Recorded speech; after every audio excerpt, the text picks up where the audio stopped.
നജീബിൻ്റെ കഥ നോവലാക്കുക എന്നുള്ളതല്ല എൻ്റെ ലക്ഷ്യം. എൻ്റെ ലക്ഷ്യം എൻ്റെ നോവലിന് മനോഹരമായ മുഹൂർത്തങ്ങൾ ഉണ്ടാവുക.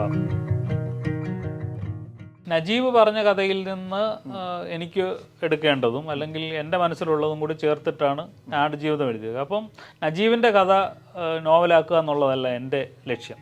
എൻ്റെ ലക്ഷ്യം എൻ്റെ നോവലിന് മനോഹരമായ മുഹൂർത്തങ്ങൾ ഉണ്ടാവുക, അതിനെ മുന്നോട്ട് ചലിപ്പിച്ചു കൊണ്ടുപോവുക, അതിനകത്ത് പല തരത്തിലുള്ള സംഘർഷങ്ങൾ ഉണ്ടാക്കുക.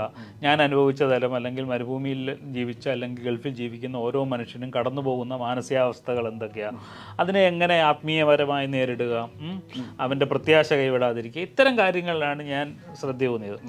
അതൊരു ഒരു സിംഗിൾ സ്ട്രെച്ചിൽ പറഞ്ഞ കഥയല്ല, വളരെ ദീർഘകാലം കൊണ്ട് വളരെ പതിയെ അറിഞ്ഞ കഥയാണ്.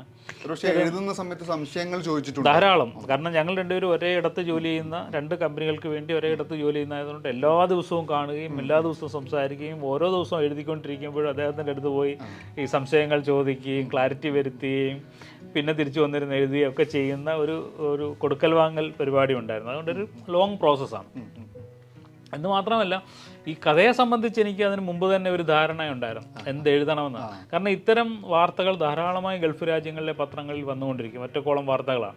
അപ്പോൾ അതിനകത്തൊക്കെ ഇങ്ങനെ മരുഭൂമിയിൽ കാണാതെ പോയ മനുഷ്യനെ കണ്ടെത്തി, പളനിസ്വാമി എന്ന് പറയുന്ന ഒരു മനുഷ്യൻ്റെ കഥ ഞാൻ എപ്പോഴും 28 വർഷക്കാലത്തിന് ശേഷം അയാളെ കണ്ടുപിടിച്ചു എന്നൊക്കെ പറഞ്ഞ് ഒരു വാർത്തയാണ്. അപ്പം ഇത്തരം മനുഷ്യർ എന്തായിരിക്കും അനുഭവിച്ചിട്ടുള്ളതെന്ന് അറിയാനുള്ള ഒരു കൗതുകം എനിക്ക് നജീബിൻ്റെ അടുത്ത് പോകുന്നുണ്ട്. അപ്പം നജീബ് ഇപ്പം നിങ്ങൾ നജീബിൻ്റെയൊക്കെ ഇൻ്റർവ്യൂ കണ്ടു കഴിഞ്ഞാൽ കുറച്ചൊക്കെ സംസാരിക്കുന്ന ഒരാളായിട്ടാണ് തോന്നുന്നത്. പക്ഷേ 20 വർഷം മുമ്പ് ഞാൻ നജീബിനെ കാണുമ്പോൾ നജീബ് ഒട്ടുമേ സംസാരിക്കാത്ത ആളാണ്.